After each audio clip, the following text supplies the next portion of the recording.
On y va? On y va, c'est parti. Aujourd'hui, on voudrait parler d'un sujet, donc discuter d'un sujet qui est. Attends. Pourquoi c'est moi qui suis sur le canapé là? Oh, bah, tu veux prendre le fauteuil? Bah ouais. C'est bon? Bah je sais pas. Non, je préfère le canapé. Bon, c'est bon là, ta place? Parfait. Ok. Donc aujourd'hui, la polémique, ça va tourner autour de la télé-réalité. L'un de nous sera pour, l'autre sera contre. On va faire un tirage au sort après, là, dans 2 secondes. Comme on a dit, alors moi, face, je suis contre, et puis t'es pour. Non. Non. Tu lances, c'est toi qui lances, donc face t'es pour, pile t'es contre. Pile, t'es contre. Ouais, je suis contre. Surtout n'oubliez pas, méfiez-vous des apparences. Première question, à quoi ça sert?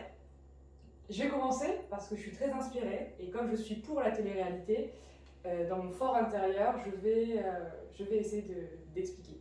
Alors moi je pense que la télé-réalité, c'est vraiment la révolution du 21e siècle.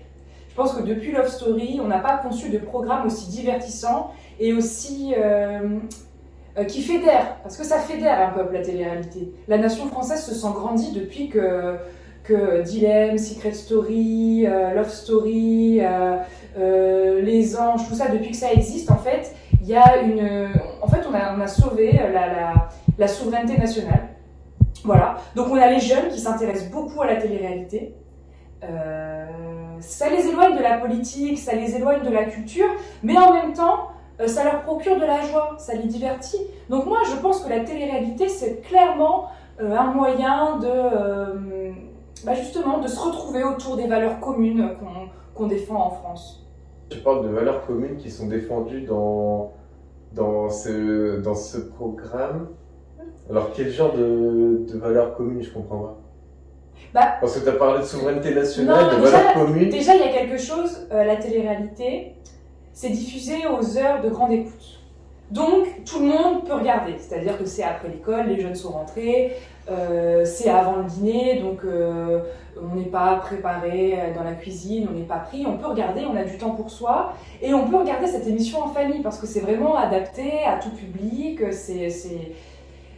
Voilà. Donc, je pense que... C'était quoi la question ?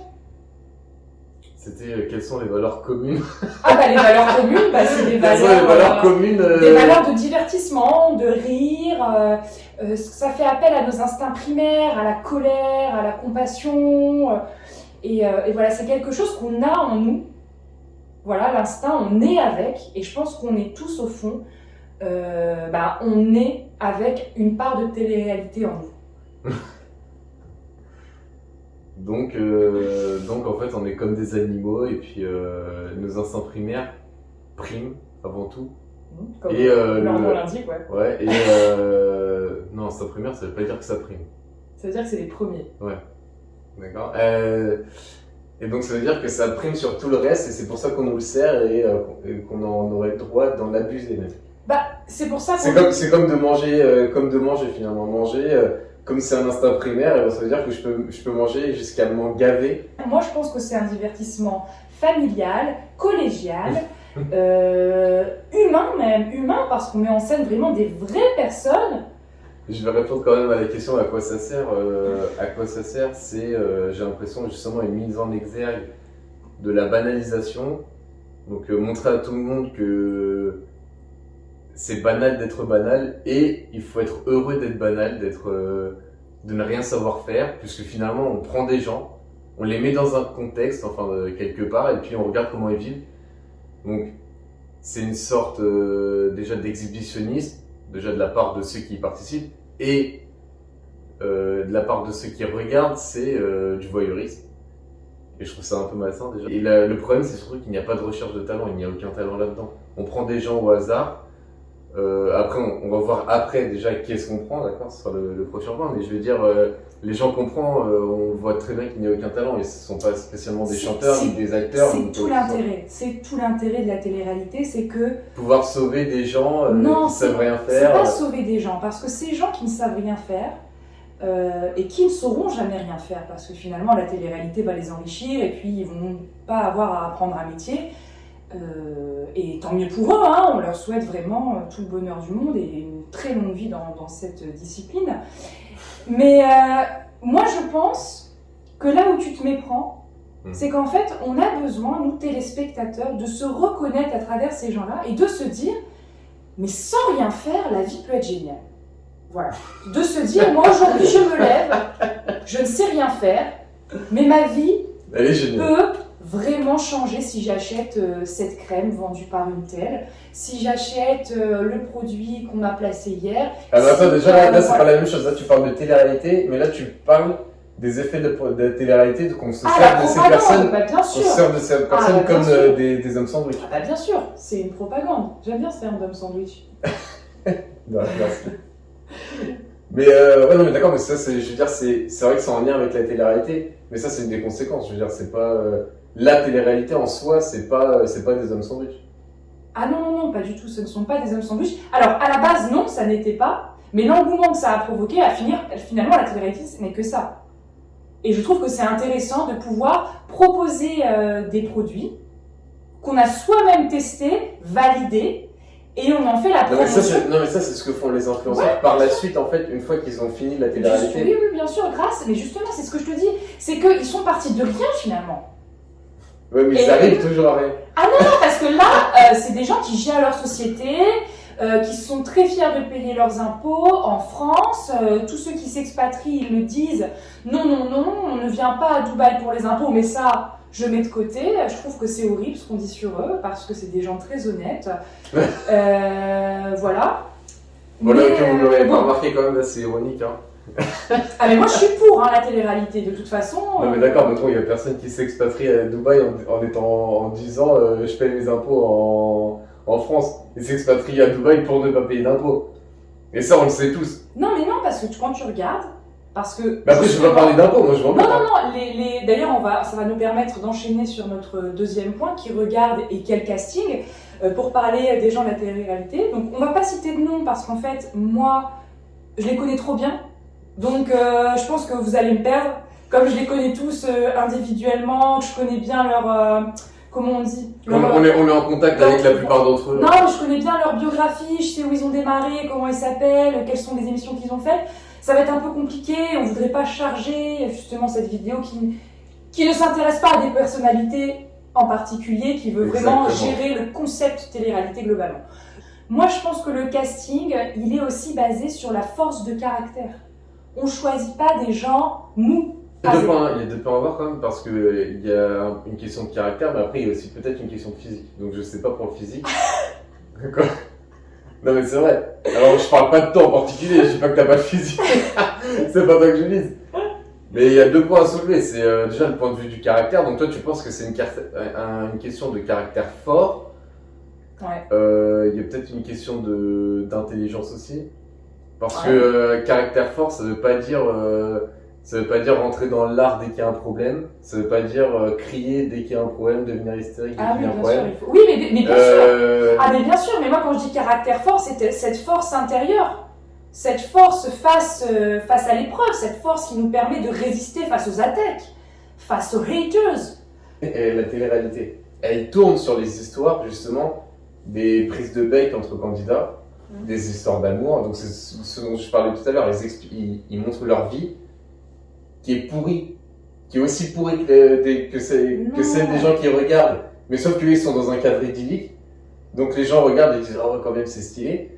Mais donc voilà, et les gens ils prennent plaisir justement quand il y a des prises de tête, des histoires d'amour, quand il y a des rebondissements. Évidemment si c'est plat tout le temps, que tout va toujours bien, ils ne sont pas fans les gens.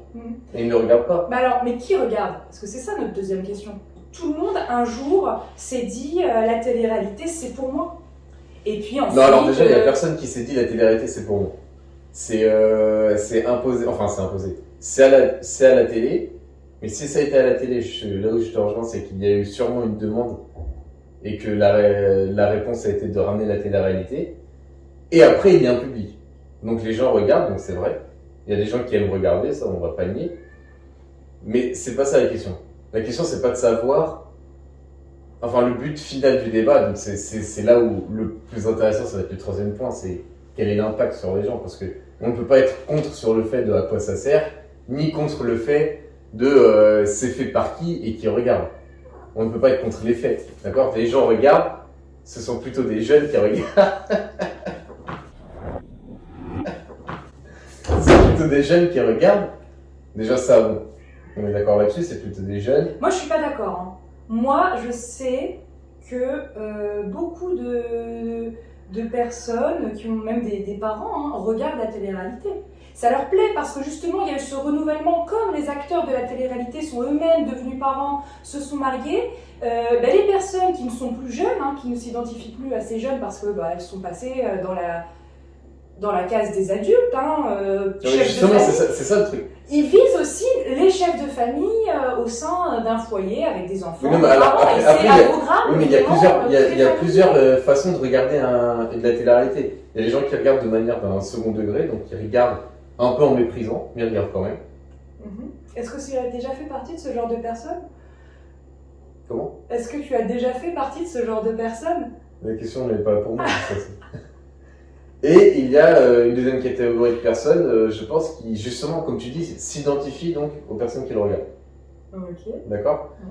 Donc les personnes qui s'identifient, donc ce sont des personnes plutôt jeunes, puisque comme tu viens de dire, les gens qui participent sont jeunes, mais il y a aussi des personnes plus âgées, puisqu'elles vieillissent aussi. D'accord? Mais après, je pense que c'est aussi une question d'intelligence, parce que les gens, enfin pas d'intelligence, pardon. Cette identification, les gens, c'est vrai qu'ils vieillissent, mais ça ne veut pas dire qu'ils grandissent. D'accord? Et ils n'ont pas forcément une maturité. Il y a des gens qui ont 40 ans, mais dans leur tête, ils ont toujours 15 ans. Eh ben, c'est pas une tare. C'est plutôt positif de savoir rester jeune. Non, c'est positif de savoir rester jeune physiquement, mais intellectuellement, avoir 15 ans toute sa vie, déjà c'est facile, c'est donné à tout le monde d'être un peu idiot comme ça, un peu naïf. Sauf que parce que quand on est adolescent, c'est ça, on est un peu idiot, un peu naïf, on n'a pas assez de connaissances. Et rester comme ça, c'est facile pour tout le monde. Et ce qui est compliqué, c'est de grandir intellectuellement et de garder un physique relativement jeune, voilà, attractif. Et c'est ça la difficulté, c'est pour ça que d'ailleurs on va être comme ça. On va être comment? Jeune physiquement, puisque ça représente la beauté, et intellectuellement avoir de l'expérience, donc en fait être mature intellectuellement. Être jeune, c'est vrai que c'est la mode de dire oui c'est bien d'être jeune dans sa tête et tout, mais évidemment que c'est la mode, puisque ça arrange un peu tout le monde d'avoir une horde un peu d'idiots. En fait, on peut manipuler, comme je te rejoins en fait par rapport à tout à l'heure, tu disais c'est des gens qui vendent des produits. Oui, c'est plus facile de vendre des produits à des gens qui croient un peu tout n'importe quoi, qui ont 15 ans dans leur tête, plutôt que des gens qui ont 30 ans dans leur tête, qui savent réfléchir et qui savent prendre des perspectives quand on leur propose quelque chose. D'accord. Pour toi, c'est un méfait que d'avoir 15 ans toute sa vie dans sa tête? Ah, bien sûr. Bien sûr. Ah, moi j'aimerais tellement d'être garder naïf, cette jeunesse éternelle. Non, mais la jeunesse éternelle qu'on veut, c'est physiquement, c'est pas la jeunesse, c'est dans la tête. L'âge, c'est dans la tête. Si tu mais oui, en fait, oui, mais justement. Mais ces gens mais ça, c'est la bonne excuse parce que c'est plus facile. Mais ils ont choisi d'avoir 15 ans toute leur vie. Ils auraient pu se dire, ah bah oui, je vais grandir, je vais être responsable. Mais ils ont choisi. Ils se sont dit à un moment, attends, je ne sais rien faire. Autant rester à 15 ans. Justement, ils pensent avoir choisi. Puisque c'est la solution de facilité. Quand on a 15 ans et qu'on ne sait rien faire, la bonne excuse, c'est de rester à 15 ans et de ne toujours rien savoir faire. Moi, je vais citer une grande chanteuse qui a bercé ma jeunesse, et elle disait, à 20 ans, on est invincible, à 20 ans, rien n'est impossible. Je me souviens plus des paroles. Donc ça veut dire que si tu as un point de vue sur quelque chose à 15 ans, toute ta vie tu vas avoir le même point de vue? Ah non, alors on ne mélange pas tout.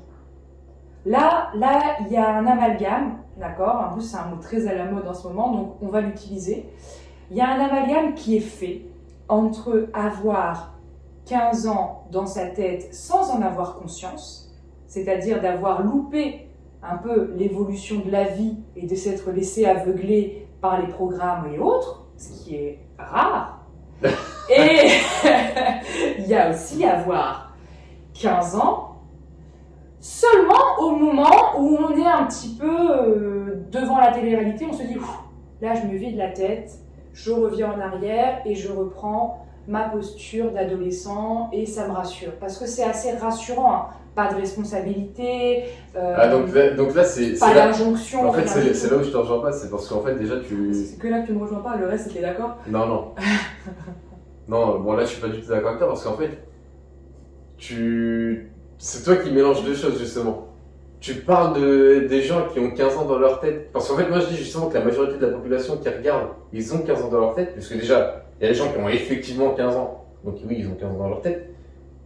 Et en plus quand tu parles avec eux, ils pensent qu'ils ont une expérience et qu'ils ont 30 ans dans leur tête, c'est ça le pire, mais bon, bref. Et il y a des gens qui ont 30 ans par exemple, et qui ont 15 ans dans leur tête, mais pas que lorsqu'ils sont face à la télé-réalité. Oui, mais ça j'entends. Quand tu es face à la télé-réalité, en fait, regarder la télé-réalité, un peu pour se vider la tête, pourquoi pas, parce que de toute façon, on fait tous des choses pour se vider la tête une fois de temps en temps. D'accord? Donc, ça. Toi qui écoutes la télé-réalité, ça t'arrive de te vider la tête devant la télé-réalité? Bon, moi, j'ai pas de télé. Non, mais à une époque. J'ai pas de télé. À une époque où peut-être t'avais une télé, ça t'est arrivé? Bah, à l'époque où j'avais 15 ans dans ma tête. Et 15 ans, effectivement, oui. Pour revenir là-dessus, j'ai vu, il y a des études donc, qui montrent que déjà, regarder la télé-réalité, c'est ce qui est le plus néfaste, déjà intellectuellement, puisqu'on passe beaucoup de temps dessus. Et en plus, le plus important, c'est la pauvreté du langage. Ah ouais, putain, c'est horrible parce que je dois être conscient, mais c'est effarant les études. Hein. Ouais. Donc j'avais vu des études qui disaient que, par exemple, dans une BD, on apprend, il y a environ 1000 mots différents. Dans un livre, à peu près pareil. Donc un livre pour enfants, pas un livre de 8000 pages. Dans une revue scientifique, il y en a 4000. Et dans une émission prime time de télé-réalité qui dure 3 heures, on n'utilise que 600 mots de vocabulaire. Donc si on n'entend que 600 mots de vocabulaire comparé à quelqu'un qui en lit 4000 par jour, au bout d'un moment, il y aura forcément un problème intellectuel, culturel, et en plus on peut voir en plus les effets qu'il y a après. Quand on manque de vocabulaire, on peut même plus s'exprimer, on devient violent, enfin bref. Il y a plusieurs cas de problèmes. Alors pour moi, c'est vraiment facile de contrer cet argument, parce que je pense qu'en fait, ces 600 mots, ce sont les mots clés de la télé-réalité, et que c'est une sorte de jargon, c'est-à-dire que le jargon... Donc ça veut dire que ta vie ne va tourner qu'autour de la télé-réalité? Non, pas du tout. Je dis juste que les 600 mots en question sont un jargon. Un jargon, c'est tous les mots qui sont utilisés dans un domaine spécifique. Par exemple, on pourrait dire que ces 600 mots sont le jargon de la télé-réalité et que c'est évident que ce sont ces 600 mots qu'on entend et pas plus, parce qu'on ne va pas aller prendre un autre jargon puisqu'on n'en a pas besoin. La plupart ne savent pas s'exprimer, et puis la plupart, il suffit de voir les bêtisiers de quand ils font des tests de culture générale ou des choses comme ça. Mais bien sûr. Je suis totalement en désaccord. Mais bien sûr. Il n'y a pas du tout de jargon de télé-réalité. Hein. C'est des mots qui sont tout simples, qui sont faits exprès d'ailleurs. Ouais. Simples pour que la majorité des gens puissent comprendre. Parce que comme tu l'as dit tout à l'heure, au tout début, ça vise un large panel de personnes. Donc il faut qu'une majorité de personnes comprennent. Et donc on utilise le vocabulaire le plus simple, le plus idiot, le plus avilissant. Pour que les gens puissent comprendre du premier coup. Je comprends ton point de vue. Mais je ne le partage pas. Enfin bref. Sur ce, moi, je vous laisse. J'ai les DZ à Dubaï là qui commencent. Et je voudrais surtout pas louper le premier épisode avec Sarah Frézou en présentatrice. Une franco-tunisienne qui présente les DZ à Dubaï. J'aime beaucoup cette fille. Je trouve qu'elle a du charisme, du charme. Et qu'au-delà de tout ça, une réelle intelligence. Voilà, donc j'ai vraiment hâte d'apprendre de nouvelles choses. Et toi, je te laisse, tu vas regarder... Bah écoute, moi je vais aller lire du Kant.